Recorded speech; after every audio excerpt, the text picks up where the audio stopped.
हर सवाल का हाजिर है जवाब, जिससे जुड़ा है परंपरा संस्कृति। संप्रति संप्रति संप्रति संप्रति।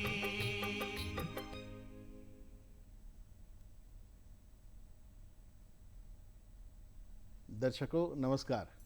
संप्रति में आप सबों का बहुत स्वागत है। सतर्कता हमारी साझा जिम्मेदारी, इसी थीम पे हम अभी सतर्कता जागरूकता अभियान चला रहे हैं और ये सप्ताह भी इसी का चल रहा है। और इसी में हम सतर्कता संबंधित बातें करने के लिए आज स्टूडियो में सीबीआई के डीआईजी श्री मोहम्मद सलीम खान साहब को बुला रखे हैं। आप से हम चर्चा करेंगे आज इस कार्यक्रम में। बहुत बहुत स्वागत खान साहब आपका। सबसे पहले महाशय आप ये बताएं कि ये सप्ताह आखिर है क्या, ये जो सतर्कता जागरूकता का हम चला रहे हैं। सरदार वल्लभ भाई पटेल का जन्म 31 अक्टूबर को हुआ था। हाँ। इस सप्ताह को हम, जिस सप्ताह में ये 31 अक्टूबर आता है, उस सप्ताह को हम राष्ट्रीय रूप से सतर्कता जागरूकता सप्ताह के रूप में मनाते हैं। वो इसलिए कि सरदार वल्लभ भाई पटेल एक तरह से लौह पुरुष थे भारत के। उन्होंने ना सिर्फ भारत को एकता के सूत्र में बांधा, बल्कि उनकी जो सत्यनिष्ठा थी, जो उनकी इंटीग्रिटी थी, वो एक मिसाल है।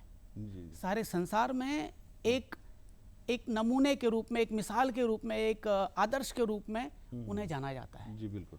इसलिए इस समय हम सारे देश में एक तरह से एक अवेयरनेस फैलाते हैं कि हमें सबको सतर्क होना है। सतर्कता किसी एक विभाग की, किसी एक मंत्रालय की, किसी एक व्यक्ति की जिम्मेदारी नहीं है दीपक जी। सतर्कता हमारी साझा जिम्मेदारी है। सारे सरकारी संस्थान तरह तरह के आयोजन करते हैं और जैसे कि रन फॉर यूनिटी कर रहे हैं जी। हम दौड़कर भी एक जागरूकता फैला रहे हैं। हम स्वच्छता के प्रति जागरूकता फैला रहे हैं। हम अपराध के प्रति जागरूकता फैला रहे हैं। और इन सब चीज़ों के बीच में हमें अपराधों का रोकथाम कैसे करना है, उसके लिए लोगों को अवेयर करते हैं।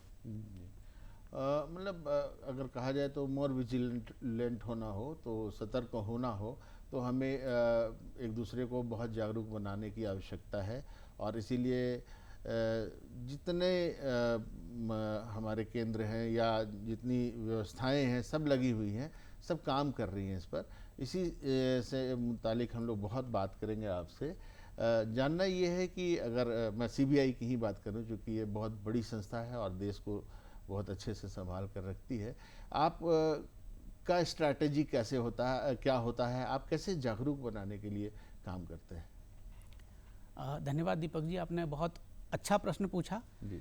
मैं डीडी रांची को साधुवाद देता हूं कि उन्होंने मुझे आमंत्रित करके सीबीआई को ये अवसर प्रदान किया कि हम क्या कर रहे हैं और किस तरह हम लोगों तक पहुंच रहे हैं और लोगों को हम तक कैसे पहुंचना चाहिए, ये कहने का मुझे यहाँ अवसर दिया। दीपक जी, हम क्या करते हैं कि बीच बीच में एक तरह से जागरूक करने के लिए लोगों को एक SMS कैंपेन चलाते हैं और उसमें अपने नंबर, अपना ईमेल आईडी लोगों तक पहुंचाते हैं और उनसे कहते हैं कि यदि कोई आपसे रिश्वत मांग रहा है तो इस नंबर पर आप हमसे संपर्क करें। अच्छा। और जब वो हमें संपर्क करते हैं तो हम उनकी शिकायत नोट कर लेते हैं। यदि उन्होंने हमें ईमेल किया है तो हम उनकी शिकायत का प्रिंट लेकर फिर उनसे संपर्क करते हैं और जो उनकी समस्या होती है उसको हम हल करने का प्रयत्न करते हैं। खास करके वो समस्याएं जिनमें उनसे किसी ने रिश्वत की डिमांड की है। कभी भी कोई व्यक्ति या कोई पब्लिक सर्वेंट जब एक आम जनता से रिश्वत की डिमांड करता है तो मैं उनसे निवेदन करूंगा, आम जनता से, पब्लिक से, कि वो सीबीआई के दिए हुए नंबरों पर संपर्क करें। हम निश्चित रूप से उसका उत्तर देंगे या हम उनसे खुद मिलने उनके निवास तक आएंगे। तो लगे हाथ वो नंबर भी हमारे दर्शकों को बता दें, और अगर कोई ईमेल आईडी भी है तो बड़ी मेहरबानी, क्योंकि ये हमारे दर्शकों के लिए अत्यंत आवश्यक है। आप CBI रांची से संपर्क कर सकते हैं हमारे नंबर 9470590422 पर। इसके अतिरिक्त आप हमारे लैंडलाइन नंबर पे भी संपर्क कर सकते हैं, जिसमें रांची शहर का कोड होगा 0651 और जो नंबर है 23600993। इसके अलावा अगर आप हमें ईमेल करें तो ईमेल आईडी इस प्रकार है hobacrnc@cbi.gov.in। तो ये जानकारी आपसे साझा की गई है।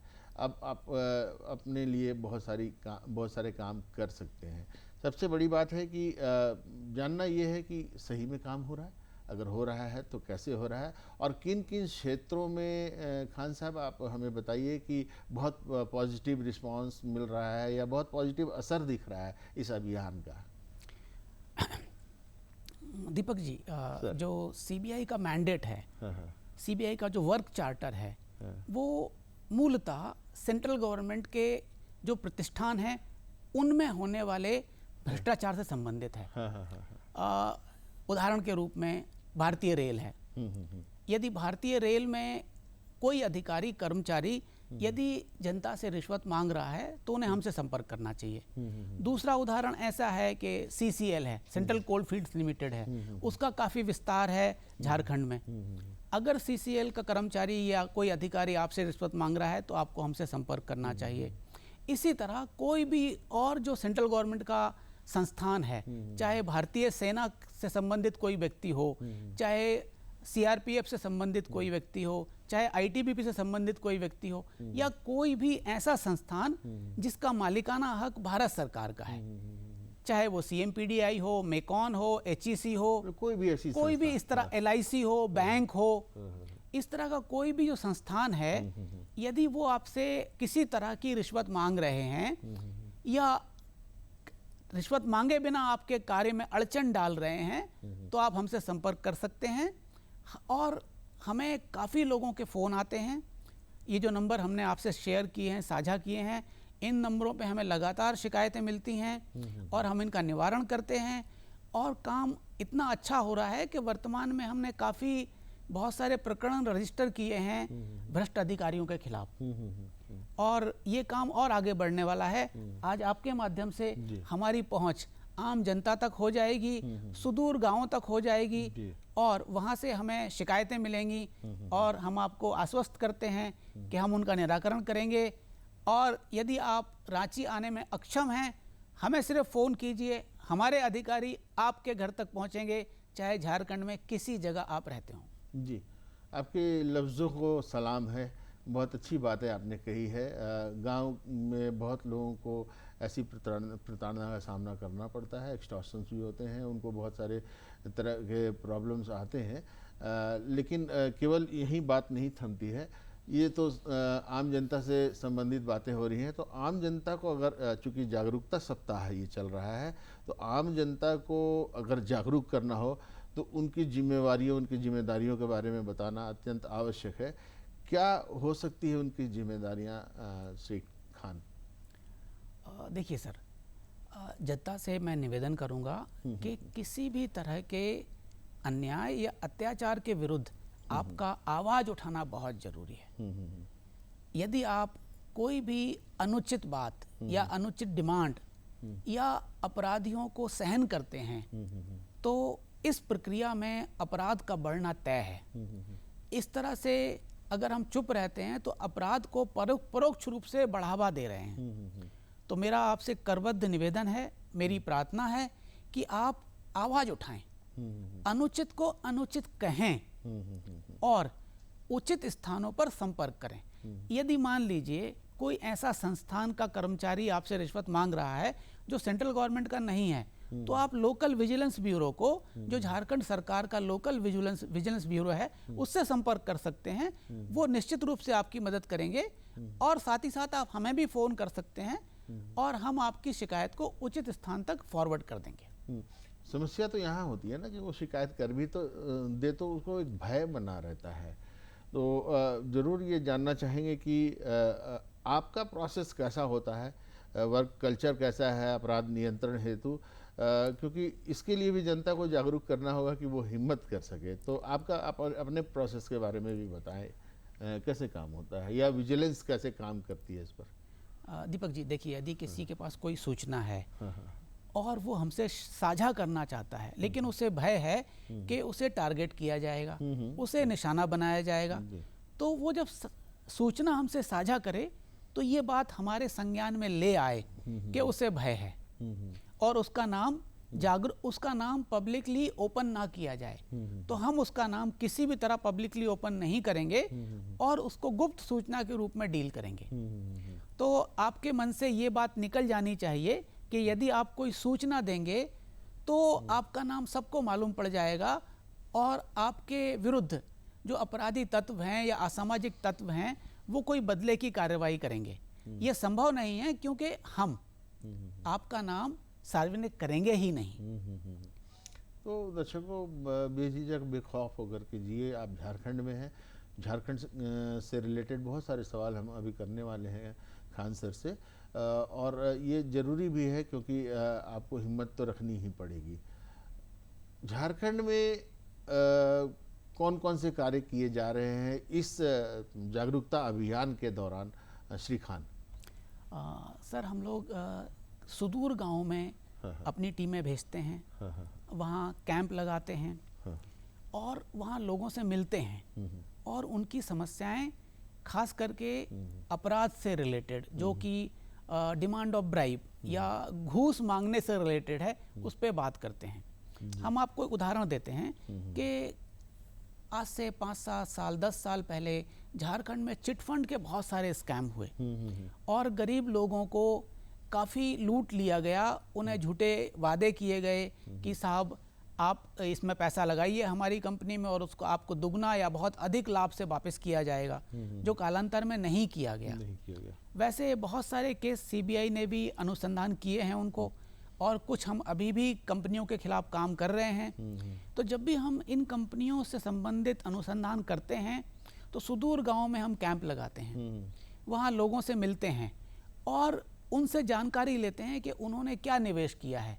उस निवेश से संबंधित जो भी दस्तावेज उनके पास होते हैं हम उनकी प्रतियां लेते हैं और जिन कंपनियों ने उन्हें लूटा है उन कंपनियों के विरुद्ध मुकदमा दायर करते हैं, अदालत में उन्हें घसीटते हैं और उन्हें उचित सजा दिलाने का प्रयत्न करते हैं। ये तो है, ये तो अब समझ में आने लगा है कि आपका कार्य का जो तरीका है वो बहुत ही अच्छा है, बहुत सुलझा हुआ है। लेकिन सबसे बड़ी बात है कि ये जो सप्ताह है, जागरूकता का जो सप्ताह चल रहा है, इसके उद्देश्यों के बारे में जब तक नहीं बात करें तो ये बात अधूरी रह जाएगी कि आखिर इसका उद्देश्य क्या है, क्यों यह सप्ताह चालू किया गया। देखिए, जो विजिलेंस है या सतर्कता है, इसके दो रूप होते हैं। एक तो है प्यूनिटिव विजिलेंस, जिसमें हम अपराधी को सजा देते हैं जी। और एक है प्रिवेंटिव विजिलेंस, जिसमें हम अपराध घटित होने से रोकते हैं।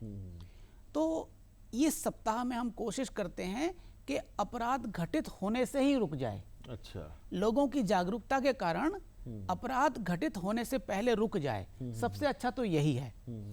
यदि इसके बाद भी मान लीजिए अपराध कारित हो जाता है अपराधियों द्वारा, तो फिर हम उसमें प्यूनिटिव विजिलेंस के रूप में जाते हैं, उन्हें पनिश करते हैं और उन्हें कोर्ट ले जाके उन्हें सजा दिलाते हैं। अच्छा, ये होता है। मतलब मिला जुला करके अगर हम बात करें तो ये तरीका है आपका। लेकिन अब तो हम बात इसको ऐसे ही छोड़ नहीं सकते हैं। इस सप्ताह के वृतांत के बारे में बात करें, इसके कितना बड़ा है ये और इसका क्या फ़ायदा हो रहा है। तो अगर भ्रष्टाचार मुक्त भारत के निर्माण में इसका योगदान है तो आप इसे कैसे देखते हैं, इसका योगदान कितना बड़ा है आपके नज़र में? देखिए सर, ये जो सप्ताह मना रहे हैं ये इतना ही व्यापक है जितना बड़ा भारत है। पूरे भारतवर्ष में इस सप्ताह को मनाया जा रहा है। सुदूर पूर्वोत्तर में त्रिपुरा में भी इस सप्ताह को मनाया जा रहा है।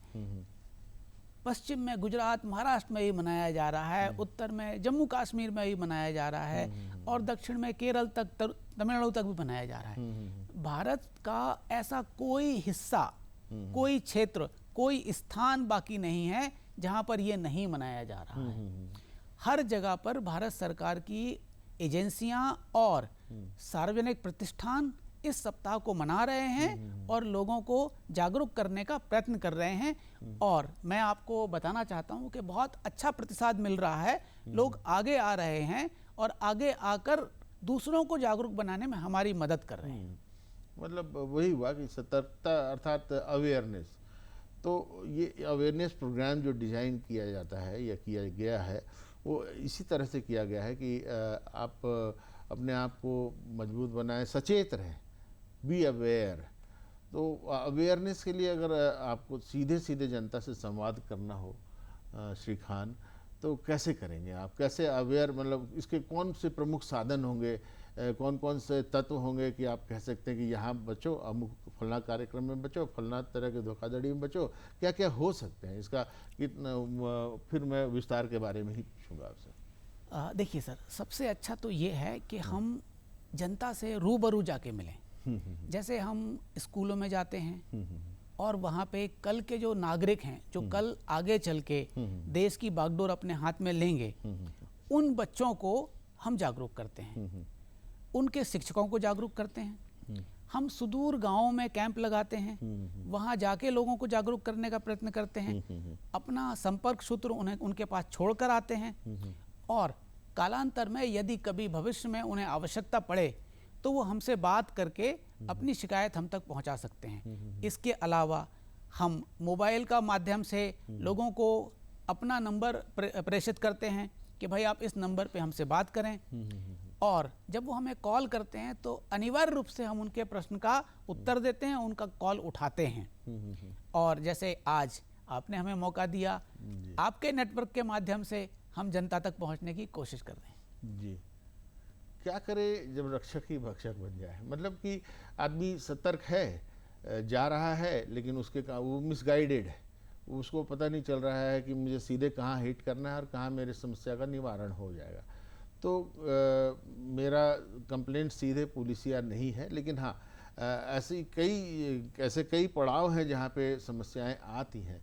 तो वहाँ कैसे वो जनता जाए और उनको कैसे पार पाके आप तक पहुँच जाए या ओवरऑल अपना कल्याण कर सके? सर, जनता को हमारे पास आने की आवश्यकता बाद में है। मैं तो ये निवेदन करूंगा कि हमारे नंबर पर फ़ोन कीजिए, हम आपके द्वार पे आ जाएंगे। और यदि आप आना ही चाहते हैं तो रांची में सीबीआई का ऑफिस है, मोराबादी ग्राउंड के पास में, आप आएँ, हमसे संपर्क स्थापित करें। और यदि नहीं आ सकते, किसी कारण दूर हैं, आने का साधन आपके पास नहीं है, आप केवल फ़ोन कीजिए, हमारा प्रतिनिधि, हमारा कोई अधिकारी आपके घर तक आएगा। सरदार वल्लभ भाई पटेल बड़ा विजनरी, मतलब इनका विजन ऐसा था कि पूरे देश को बहुत आगे तक ले जाने में कामयाब रहा, कामयाब हुआ। इनके बारे में आपकी अपनी राय? हमारे देश में शायद ही कोई व्यक्ति हो जो सरदार वल्लभ भाई पटेल से प्रभावित ना हो, उनसे प्रेरित ना हो। सरदार वल्लभ भाई पटेल ने भारत में एक लौह ढांचा दिया है। उन्होंने जो सिविल सेवा के माध्यम से सिविल सेवकों का एक जो जाल पूरे भारत में बिछाया है, उसने भारत को एक एकता की मजबूत कड़ी में बांधा है।